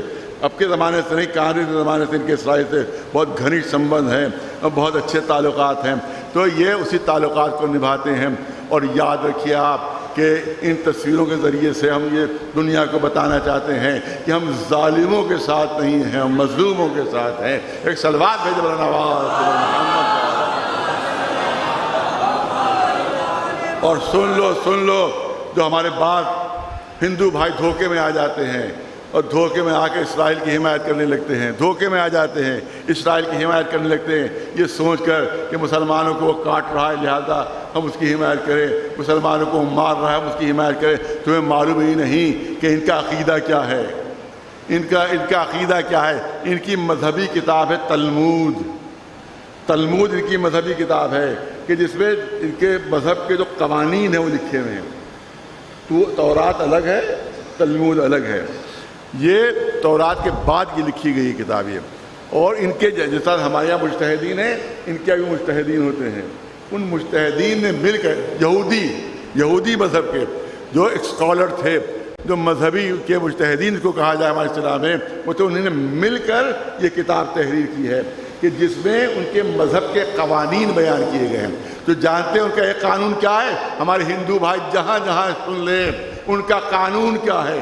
ان کا قانون یہ ہے, اس میں لکھا ہوا, تلمود میں لکھا ہوا ہے یہ قانون کہ اگر کنویں میں کوئی غیر یہودی گر جائے, اگر کنویں میں کوئی غیر یہودی میں سب شامل ہو گئے, مسلمان ہو, ہندو ہو, سکھ ہو, عیسائی ہو, مگر یہودی نہ ہو. بس اگر یہودی نہیں ہے وہ کنویں میں گر جائے اور اس کے ساتھ ساتھ اس کا کتا بھی گر جائے, تو دیکھو کتے کو بچا لینا, اس نان یہودی کو نہ بچانا, کیونکہ کتے کو زندہ رہنے کا حق حاصل ہے, کسی غیر یہودی کو زندہ رہنے کا حق حاصل نہیں ہے. اس میں تم بھی شامل ہو. اب بھی محبت کرو گے اسرائیل سے, اب بھی نام جپو گے اسرائیل کا, وہ تمہیں کتے سے بدتر سمجھتے ہیں, تمہیں کتے سے بدتر سمجھتے ہیں اسرائیل. اور اس کے ثبوت آج بھی مل گئے ہیں کہ جب بھی بمباری ہوتی تھی تو ایران کے حامی جو ہیں وہ سڑکوں پر آ جاتے تھے اور اسرائیلی غاروں میں چھپ جاتے تھے, یہودی غاروں میں چھپ جاتے تھے.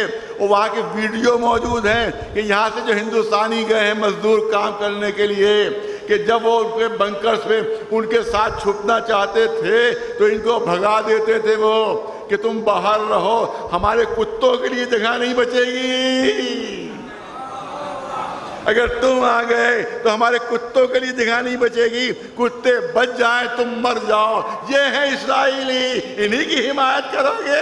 ایک صلوات بھیجو محمد.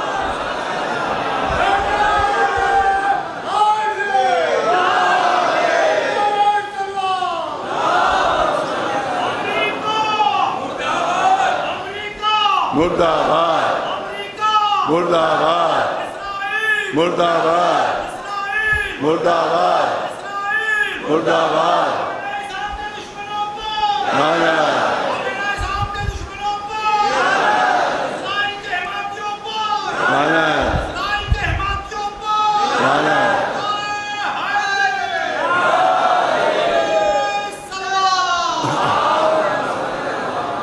انشاءاللہ زندگی رہی, حیات رہی تو انشاءاللہ کل اس موضوع پر مزید عرض کیا جائے گا.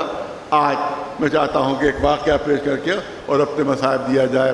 واقعہ آپ کے سامنے ہے اور مسلسل آپ سنتے رہتے ہیں کہ جب وقت ولادت امام حسین, جس وقت امام حسین کی ولادت ہوئی ہے تو تمام ملائکہ آسمان سے اترنے لگے. روایتوں میں یہ ہے کہ تقریباً 1 ارب ملائکہ, 100 کروڑ ملائکہ اترے تھے آسمان سے امام حسین کی ولادت پر مبارکباد دینے کے لیے. ایک فرشتہ, ایک ملک جس کا نام فطرس تھا, اس سے ایک ہو گئی تھی, خطا ہو گئی تھی, جس کبھی اس کے ذہن میں آ گیا. بڑا عبادت گزار تھا, بہت عبادت کرنے والا تھا, بہت سجدے کرنے والا تھا, دنوں رات اللہ کو سجدے کیا کرتا تھا. ہلکا سا ذہن میں تصور آیا کہ مجھ سے بڑا کوئی عبادت کرنے والا نہیں ہے, مجھ سے زیادہ کوئی سجدہ کرنے والا نہیں ہے. نکل گیا ذہن سے من مثلی، کوئی میرے مثل نہیں ہے، کوئی میرا مد مقابل نہیں ہے. ادھر ذہن میں تصور آیا، ادھر غرور آیا، ادھر تکبر آیا، ادھر سارے بالوں پر چھین لیے گئے، تمام طاقتیں چھین لی گئیں. اور اس کے بعد ایک جزیرے ویران میں اس کو ڈال دیا گیا. اس کے بعد جب ولادت امام حسین کا وقت آیا، دیکھیے یہ ہے مرتبہ امام حسین. کہنا پڑتا ہے مجبور، کیا کیا جائے، واقعات خود بات کو ثابت کرتے ہیں. امام حسین کی ولادت کا وقت آتا ہے، امام حسین کی ولادت ہوتی ہے، آسمان سے ملک پر ملک اتر رہے ہیں، پرے پر پرے آ رہے ہیں. اور اس وقت اس نے یہ منظر دیکھا تو اس وقت ذہن میں اس کے تصور جاگا کہ حسین کے ذریعے سے میری شفاعت ہو سکتی ہے، حسین کے ذریعے سے مجھے معافی مل سکتی ہے. سینکڑوں برس سے ویران جزیرے میں پڑا ہوا تھا. یہ ہے اہمیت امام حسین. کیا کیا جائے، مجھے کہنا پڑ رہا ہے علی کی ولادت ہوئی، اس کے تصور میں نہیں آیا کہ میں معاف کر دیا جاؤں گا. امام حسن کی ولادت ہوئی، اس کے ذہن میں تصور نہیں آیا کہ میں معاف کر دیا جاؤں گا. لیکن ادھر حسین کی ولادت ہوئی، اس کے ذہن میں تصور آ گیا کہ صرف یہی شخصیت ایسی ہے کہ جس کے ذریعے سے میرا ہر گناہ معاف کیا جا سکتا ہے. ایک صلوات بھیجو محمد.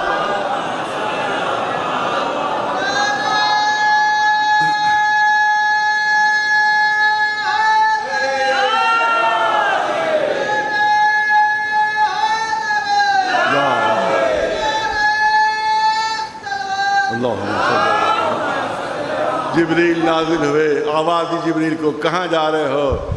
کیا رسول اللہ کے گھر جا رہے ہیں، نواسے کی ولادت ہوئی ہے، مجھے بھی لے چلو، مجھے بھی لے چلو. نواسے کے طفیل میں میرے سارے گناہ معاف ہو جائیں گے. نواسے کے طفیل میں سارے گناہ لے کر پہنچے. تفصیل نہیں عرض کرنا، آپ تو مسلسل سنتے ہی رہتے ہیں، پھر ہلکا سا اشارہ ہے سے غالب پہنچے بارگاہ رسالت میں. اے اللہ کے رسول دعا مانگیے میرے گناہ معاف کر دیے جائیں. جبریل لے جاؤ حسین کے جھولے کے پاس، لے جاؤ حسین کے جھولے کے پاس اور جھولے سے اس کو مس کرو. جیسے ہی مس کرو گے گناہ معاف ہو جائیں گے. حسین سے بڑھ کر کوئی شفیع نہیں ہے، انہیں سے بڑھ کر کوئی گناہوں کو معاف کروانے والا نہیں ہے. ادھر پروں کو مس کیا گیا، ادھر مس ہوا، ساری طاقتیں واپس آ گئیں، سارے بالوں پر واپس آ گئے. ہم سے یہ کہا جاتا ہے کہ ہم اپنے ائمہ کو انبیاء سے بڑھا دیا کرتے ہیں، لہذا ہم اسلام سے خارج ہیں، ہم دین سے خارج ہیں، ہم مسلمان نہیں ہیں. نہیں، واقعہ سن لو، تمام سیرت کی کتابوں میں، تمام قصص الانبیاء میں واقعہ موجود ہے کہ جس وقت جناب نوح تبلیغ کرتے تھے تو اتنے پتھر مارے جاتے تھے کہ پتھروں کے انبار میں وہ چھپ جاتے تھے. اور اس وقت ملائکہ آتے تھے، جبریل آتے تھے اور نوح کو ان پتھروں کے انبار سے نکالتے تھے. زخمی نو بہت توجہ رہے، عظمت امام حسین، مرتبہ امام حسین. نوح کو، زخمی نوح کو ملائکہ اس پتھروں کے انبار سے نکالتے تھے. اور اس کے بعد تمام شیعہ سنی روایتوں میں درج ہے کہ ملک اپنے پروں کو نوح کے جسم سے مس کرتے تھے. ملک اپنے پروں کو نوح کے جسم سے مس کرتے تھے. اس کا اثر یہ ہوتا تھا کہ نوح کے جسم کے سارے زخم اچھے ہو جاتے تھے. جب ملائکہ اپنے پروں کو نوح کے جسم سے مس کرتے تھے تو نوح کے سارے زخم اچھے ہو جاتے تھے. نوح صاحب شریعت رسول ہے، اولو العزم پیغمبر ہے، پہلا صاحب شریعت رسول. شیعہ سنی کتابیں لکھ رہی ہیں کہ جب ملک اپنے پروں کو مس کرتا تھا تو نوح کے زخم اچھے ہو جاتے تھے. دوسرے لفظوں میں یوں کہوں کہ ملک کے پروں سے نوح کو شفا ملتی تھی، ملک کے پروں سے نوح کو شفا ملتی تھی. یہ نوح کی منزل ہے اور یہ حسین کی منزل ہے کہ حسین کے گہوارے سے ملک کے پروں کو شفا مل رہی ہے. بتاؤ مرتبہ کس کا افضل ہے، شرف کس کا زیادہ ہے؟ ایک صلوات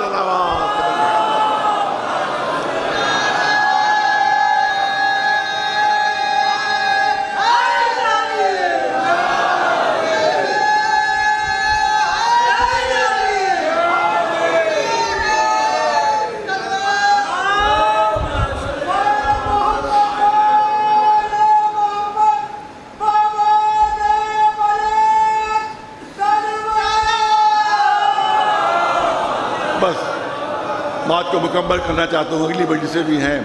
میں پوچھنا یہ چاہتا ہوں، مجھے یہ بتائیے کہ ملک کہاں کا رہنے والا ہے، کہاں کا بسنے والا ہے؟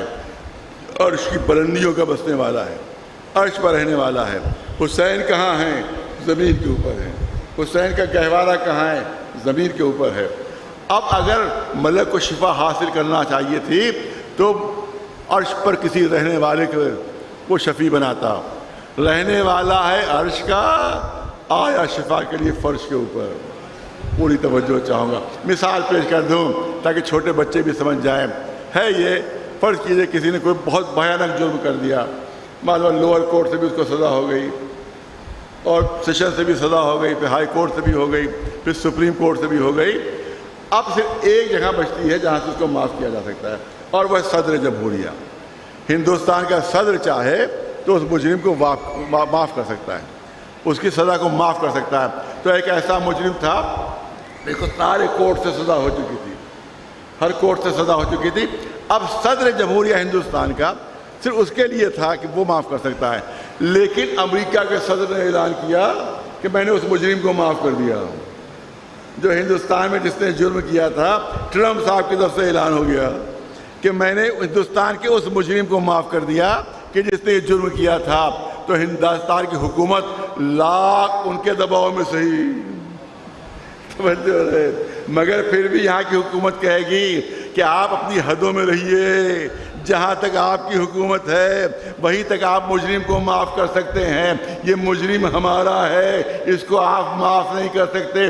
اس کا مطلب یہ ہے کہ جہاں تک حکومت کی حد ہوتی ہے وہیں تک انسان مجرم کو معاف کر سکتا ہے. اب سوال یہ ہے، مجرم یہ ہے آسمان کا، مجرم یہ ہے عرش کا، حسین ہے زمین کے اوپر. ارے کسی آسمان پر رہنے والے کو شفیع بناتا، مگر یہ ملک جانتا ہے کہ حسین اس شخصیت کا نام ہے کہ زمین پر بھی اس کی حکومت ہے، آسمانوں پر بھی اس کی حکومت ہے. ایک صلوات محمد وعلیہ.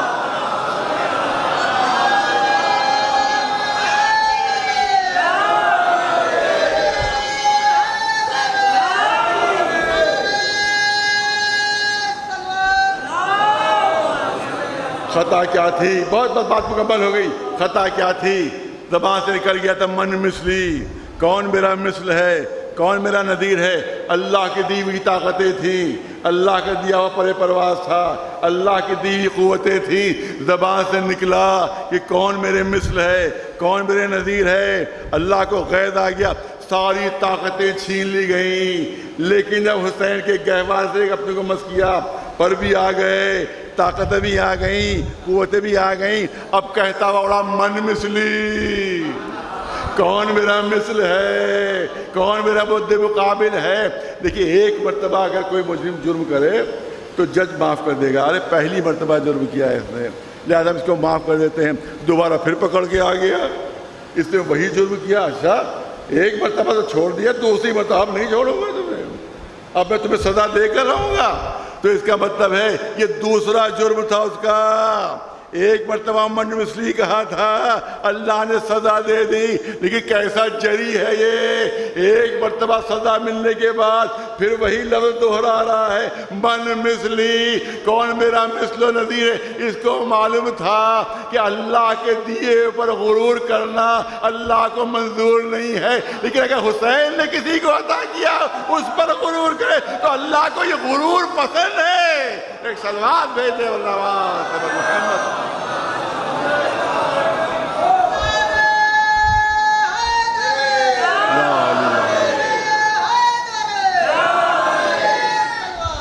بس یہ ہے حسین کی منزل. بات مکمل ہو گئی. یہ ہے حسین کی منزل کہ زندگی کے پہلے دن جب دنیا میں تشریف لائے ہیں عرش کے مجرم کو بخشوایا، اور زندگی کے آخری دن جو فرش کا مجرم تھا اس کو بخشا ہے. وہ کون مجرم؟ آج عام طور سے جناب اونو محمد کے مسائل پڑھے جاتے ہیں، مگر میں اس لیے نہیں پڑھتا کیونکہ یوم جناب زینب میں یہ مسائل پڑھتا ہوں. لہذا آج مجھے موقع مل جاتا ہے کسی اور شہید کا ذکر ہو جائے. لہذا 5 کو میں ذکر اسی شہید کا کرتا ہوں جو بظاہر کربلا کا سب سے بڑا مجرم ہے. اگر حسین کو لے کر نہ آتا تو حسین کے بچے پیاسے نہ ہوتے. اگر حسین کو گھیر کر نہ لاتا تو پھر سکینہ کے گلے میں رسی نہ بندھی. اگر حسین کو گھیر کر نہ لاتا تو خیموں میں آگ نہ لگتی، بیویوں سے سروں سے چادریں نہ چھلتی. سب سے بڑا اگر کوئی مجرم ہے تو یہی ہے جس کا نام حر ہے، کہ جو حسین کو گھیر کر لایا تھا. اور جس وقت یہ پہنچا ہے، پوری تفصیل نہیں کرنا، وقت نہیں رہا، جس وقت یہ پہنچا ہے تو حسین نے آگے بڑھنا چاہا. اس نے حسین کے فرض کی لجام پر ہاتھ رکھ دیا کہ میں آگے نہیں بڑھنے دوں گا. بڑی جرأت سے کام لیا، بڑی ہمت سے کام لیا. امام حسین نے فرمایا یہ کیا تو کر رہا ہے؟ تیری ماں تیرے غم میں بیٹھے، تیری ماں تیرے غم میں بیٹھے. اس سے سنا بولنے کانپ گیا، تھرا گیا. اے آقا آپ نے جملہ کہہ دیا، مگر میں کیا کروں؟ میں جواب میں کچھ نہیں کہہ سکتا. کوئی اور ہوتا تو جواب دے دیتا، مگر آپ کے لیے کیسے کہوں؟ آپ نے کہا کہ تمہاری ماں تمہارے غم میں بیٹھے، مگر میں کیسے کہہ دوں؟ کیونکہ آپ کی ماں تو فاطمہ زہرا ہے، آپ کی ماں تو رسول اللہ کی دختر خاتون جنت ہے. یہی گھیر کر کربلا میں لے کر آیا. لشکر پر لشکر آ رہے ہیں، 7 محرم سے پانی بند کر دیا جاتا ہے. یہاں تک کہ شب عاشور آ گئی، حسین کے بچے پیاس سے تڑپ رہے ہیں. پوری شب روایت کہتی ہے کہ حر کا ضمیر جاگتا ہے، پوری شب ٹہل رہا ہے. ہائے یہ میں نے کیا کر دیا، یہ میرے کیسا گناہ ہے، یہ میری کیسی خطا ہے، یہ بچے میری ہی وجہ سے پیاسے ہیں، یہ پیاس سے دم توڑ رہے ہیں. عمر سعد کے پاس پہنچا. اے عمر سعد کیا کل جنگ ہو کر رہے گی؟ عمر سعد نے جواب دیا کیا ایسی جنگ ہوگی کہ کٹی ہوئی لاشوں سے پورا میدان پٹ جائے گا. یہ سننا تھا کہ حر کانپنے لگے، چہرے کا رنگ زرد ہو گیا. عمر سعد نے گھبرا کر کہا اے حر عرب کے سب سے بڑے شہسوار ہو، عرب کے سب سے بڑے بہادر ہو، اور جنگ کے نام سے تمہارا بدن کانپ رہا ہے، چہرے کا رنگ اڑ گیا ہے. کیا جنگ سے ڈر گئے؟ کیا مرنے سے خوف زدہ ہو گئے؟ حر نے جواب دیا نہیں نہیں، میں نہ مرنے سے ڈرتا ہوں نہ جنگ سے ڈرتا ہوں، بس ڈر اس بات کا ہے ایک طرف جہنم ہے ایک طرف جنت، مجھے جہنم میں جلنے کی تاب نہیں ہے. صبح نمودار ہوئے، اپنے بیٹے کو ساتھ لیا، اپنے غلام کو ساتھ لیا، آگے بڑھا. سامنے بھائی ملا کہ میرے ساتھ آ جاؤ. کہاں جا رہے ہو؟ آقا کے پاس جا رہا ہوں، معافی مانگنے کے لیے جا رہا ہوں. بھائی نے کہا ارے اتنا بڑا گناہ، کیا حسین معاف کر دیں گے تمہیں؟ اب یہ حر کے جملے ہیں، نہیں میرا آقا بہت قریب ہے، مجھے یقین ہے کہ میرے جرم کو میرا آقا معاف کر دے گا. جب قریب پہنچے تو اپنے بیٹے سے کہا کہ رومال سے میرے ہاتھ باندھ دو، میرے چہرے پر میری عبا ڈال دو، مجھے جرأت نہیں کہ میں حسین کا سامنا کر سکوں. قریب پہنچے، حسین کے قدموں پر سر رکھ دیا. امام فرماتے ہیں اے آنے والے اپنا سر تو اٹھا، یہ تو دیکھوں کہ تو کون ہے. حر کہتے ہیں آقا جب تک یہ نہ کہیے گا معاف کر دیا اس وقت تک میں سر نہیں اٹھاؤں گا. امام نے فرمایا میں نے بھی معاف کیا اور میرے خدا نے بھی معاف کیا. اب حر نے سر اٹھایا، میں ہوں گناہ گار حر. آقا آپ کے بچوں کو بہت ستایا، میں 2-3 جملے میں صاحب کے آپ کے بچوں کو بہت ستایا ہے، اجازت دیجئے کہ میرا بیٹا میدان جنگ میں جائے. جب میرے سامنے ٹکڑے ٹکڑے ہو کر گرے گا تو شاید میری گناہ کا ہلکا سا کفارہ ہو جائے. بیٹے کو اجازت ملی، میدان جنگ میں جاتا ہے، داد شجاعت دیتا ہے. زخمی ہو کر گھوڑے سے گرا، باپ کو آواز دی بابا میری خبر لیجئے. حر نے آگے بڑھنا چاہا. روایت کہتی ہے کسی نے بازو پر ہاتھ رکھ دیا. اے حر کہاں چلے؟ کہیں بوڑھے باپ بھی، کہیں بوڑھے باپ بھی جوان بیٹوں کی لاشوں پر جاتے ہیں. اے حر میں جاؤں گا. یہاں پر والد مرحوم پڑھا کرتے تھے کہ حر کے بیٹے کی لاش اٹھانے کے لیے حسین میدان میں پہنچے، لیکن ابھی ابتدائی جنگ تھی، ابھی جسم میں اتنی طاقت تھی کہ حسین نے گھوڑے سے اترنے کی ضرورت محسوس نہیں کی، گھوڑے کی پیٹھ پر بیٹھے بیٹھے جھکے اور جھک کر جوان کا لاشا اٹھا کر گھوڑے کی پیٹھ پر رکھ دیا۔ فرمایا کرتے تھے کہ جتنا جتنا وقت گزرتا جاتا تھا حسین کی طاقت گھٹتی جاتی تھی۔ ارے قاسم کی لاش لے تو آئے، مگر عالم یہ تھا کہ سینے سے سینہ ملا ہوا تھا، پیر زمین پر خط دیتے جاتے تھے، لیکن جب علی اکبر کی لاش پر پہنچے تو کون تھا جو کہتا کہ کہیں بوڑھے باپ بھی جوان کا لاشا اٹھاتے ہیں۔ حسین جھکے، علی اکبر کی لاش اٹھا تو لی مگر چند قدم سے زیادہ نہیں چلا گیا، لاش زمین پر رکھ دی۔ چاروں طرف حسرت سے دیکھ رہے ہیں، اے آقا کس کو ڈھونڈ رہے ہیں، کس کو تلاش کر رہے ہیں؟ ارے کہیں حبیب نظر آ جائے، کہیں زہیر نظر آ جائے۔ آقا کی مظلومی دیکھیے، جب کوئی نظر نہیں آیا تو چند بچے خیموں سے نکل آئے تھے، حسین نے انہی کو آواز دی، اے بنی ہاشم کے بچوں آؤ اور حسین کی مدد کرو۔ آگے آگے لاش علی اکبر، پیچھے پیچھے حسین، والی اکبرہ والی اکبرہ کہتے ہوئے بس آخری جملے روایت کہتی ہے کہ علی اکبر کی لاش وہاں پر رکھی جہاں پر قاسم کی لاش رکھی ہوئی تھی، حسین درمیان میں بیٹھ گئے، ایک ہاتھ لاش علی اکبر پر، ایک ہاتھ لاش قاسم پر۔ دیکھنے والوں نے منظر دیکھا، آسمان کا رخ کیا، حسین نے فریاد کی، پالنے والے تو دیکھ رہا میں غریب ہو گیا، میں بے سہارا ہو گیا، اب حسین کے دامن میں کچھ نہیں بچا، جو کچھ تھا وہ تیرے اوپر حسین نے نچھاور کر دیا۔ سَيَعْلَمُ الَّذِينَ ظَلَمُوا أَيَّ مُنقَلَبٍ يَنقَلِبُونَ أَلَا لَعْنَةُ اللَّهِ عَلَى الْقَوْمِ الظَّالِمِينَ۔